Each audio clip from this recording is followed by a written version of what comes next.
السلام علیکم پیارے دوستو، جی این اسٹوری ٹی وی میں خوش آمدید۔ پیارے دوستو، یہ قصہ آپ سے لگ بھگ 50 برس پہلے کا ہے۔ ایک لڑکا تھا، اس کا نام جمیل تھا۔ اس کی عمر 10 برس کی تھی۔ وہ ایک قصبے میں رہتا تھا۔ اس قصبے کا نام سکندر آباد تھا۔ وہ ابھی 3 ہی برس کا تھا کہ اس کی ماں کا سایہ اس کے سر سے اٹھ گیا، اور 8 برس کا ہوا تو باپ بھی دوسری دنیا کو سدھار گیا۔ اس کا باپ ایک غریب مزدور تھا، دن بھر کام کرتا تب کہیں کھانا ملتا۔ اس نے چند روز بیمار رہ کر اس دنیا سے کوچ کیا تو گھر میں اتنا بھی نہ تھا کہ کفن دفن کو کافی ہوتا۔ محلے والے اس کی غریبی اور مفلسی سے واقف تھے۔ انہوں نے آپس میں چندہ کر کے کچھ رقم جمع کی۔ اس طرح جمیل کے باپ کو گور گڑھا نصیب ہوا۔ جمیل کی ایک بہن بھی تھی، اس کا نام سلیمہ تھا۔ اس کی عمر صرف 6 برس کی تھی۔ جمیل اپنی اس بہن کو بہت چاہتا تھا۔ باپ کے مرنے کے بعد وہ اس کا جی بہلاتا، اس کے آرام اور خوشی کا خیال رکھتا، کوئی بات ایسی نہ کرتا جس سے سلیمہ کو دکھ پہنچے۔ محلے کے لوگوں کو ان بچوں پر ترس آیا۔ انہوں نے ان کے کھانے پینے کے لیے کچھ روپیہ جمع بھی کر دیا، لیکن چند روز کے بعد کسی کو بھی ان کی پرواہ نہ رہی۔ اب وہ دونوں بہن بھائی تھے اور دنیا۔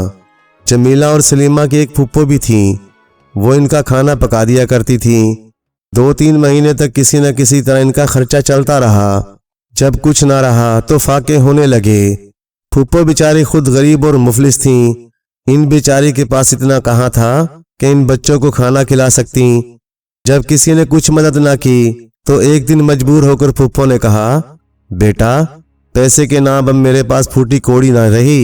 اگر میرے پاس ہوتا تو میں خوشی سے ساری عمر تمہیں کھلاتی پلاتی اور کلیجے سے لگائے رکھتی۔ اب تم ہی کچھ کام کرو تو کام چلے۔ اس محلے میں خان صاحب ہیں، انہیں کسی لڑکے نوکر کی تلاش ہے۔ وہ 2 روپیہ مہینہ دینے کو کہتے ہیں، کھانا بھی ملے گا اور کپڑا بھی۔ تمہارے کھانے کپڑے کا خرچ یوں چل جائے گا۔ سستا زمانہ ہے، 2 روپے سلیمہ کو کافی ہوں گے۔ کچھ کمی رہے گی تو محنت مزدوری کر کے میں پوری کر دیا کروں گی۔ بہتر یہ ہے کہ تم یہ نوکری کر لو۔ جمیل کی عمر ابھی ایسی تھی کہ وہ پڑھتا لکھتا، کھیلتا کودتا، کھاتا پیتا اور بے فکر ہو کر مزے اڑاتا، مگر بیچارے اور بے سہارے جمیل کو یہ باتیں کیسے میسر آتیں؟ یہاں تو روٹی کپڑے تک کے لالے تھے۔ جمیل بچہ تھا مگر مرتا کیا نہ کرتا۔ پھپھو کی بات اس کی سمجھ میں آ گئی۔ وہ غریب تھا، لاچار تھا، مگر بھیک مانگ کر کھانا اسے پسند نہیں تھا۔ اس لیے اپنی اور اپنی بہن کی خاطر وہ نوکری کرنے پر تیار ہو گیا۔ وہ خود بھوکا رہ سکتا تھا مگر اسے یہ گوارا نہ ہوا کہ سلیمہ کو بھوکا دیکھے۔ جمیل اگلے ہی دن خان صاحب کے ہاں گیا۔ ضرورت تو تھی ہی، انہوں نے اسی وقت اسے نوکر رکھ لیا۔ جمیل دل لگا کر ان کے ہاں کام کاج کرنے لگا۔ خان صاحب خاصے امیر آدمی تھے مگر پڑھے لکھے نام کو بھی نہ تھے۔ بیوی بھی میاں کی طرح ان پڑھ تھیں، 4-5 بچے بھی تھے۔ ماں باپ ان پڑھ ہوں تو بچوں کو پھر کیا پوچھنا۔ سبھی ایک رنگ میں رنگے ہوئے تھے، جتنے بڑے اتنے کڑے، جتنے چھوٹے اتنے کھوٹے، اکھڑ، ضدی، کام چور، نوالے حاضر، پڑھنے لکھنے اور مدرسے کے نام سے کوسوں دور بھاگتے تھے۔ دن بھر گھر میں ڈنڈے بجاتے اور دھما چوکڑی مجاتے پھرتے۔ باہر جاتے تو محلے بھر کو سر پر اٹھا لیتے۔ اڑوس پڑوس میں ان کی وجہ سے ان کی عمر کے سب بچوں کے ناک میں دم تھا۔ خان صاحب خود ایک نمبر کے بد مزاج تھے۔ بات بات پر غصہ ہونا، بات بات پر گالیاں دینا، بات بات پر مارنے پیٹنے لگنا، یہ باتیں ان کی عادت میں داخل تھیں۔ بیوی بھی مزاج کی ایسی ہی تیز تھیں، ہر وقت تیور چڑھائے رہتیں۔ جمیل بیچارے کی تو اوقات ہی کیا تھی، وہ اپنی آئی پر آتی تو اپنے بچوں تک کو روئی کی طرح دھنک کر رکھ دیتیں۔ خان صاحب اور ان کی خانمہ صاحبہ اگرچہ دونوں بد مزاج تھے مگر پھر بھی جمیل کا گزارا کسی نہ کسی طرح ہو سکتا تھا۔ مصیبت یہ پیش آئی کہ خان صاحب کے بچے جمیل کی جھوٹی جھوٹی شکایتیں اپنی اماں سے کرتے رہتے۔ وہ ان کو سچ سمجھتیں، بس پھر کیا تھا، بیچارے جمیل کی شامت آ جاتی، ایسی بے دردی سے مارتیں کہ دیکھنے والوں کے رونگٹے کھڑے ہو جاتے۔ جمیل یہ سب کچھ سہتا تھا، تب کہیں جا کر خان صاحب کے ہاں سے 1 مہینے میں 2 روپے بچا کچا کھانا اور پھٹا پرانا کپڑا اسے نصیب ہوتا۔ اسی طرح 6 مہینے گزر گئے۔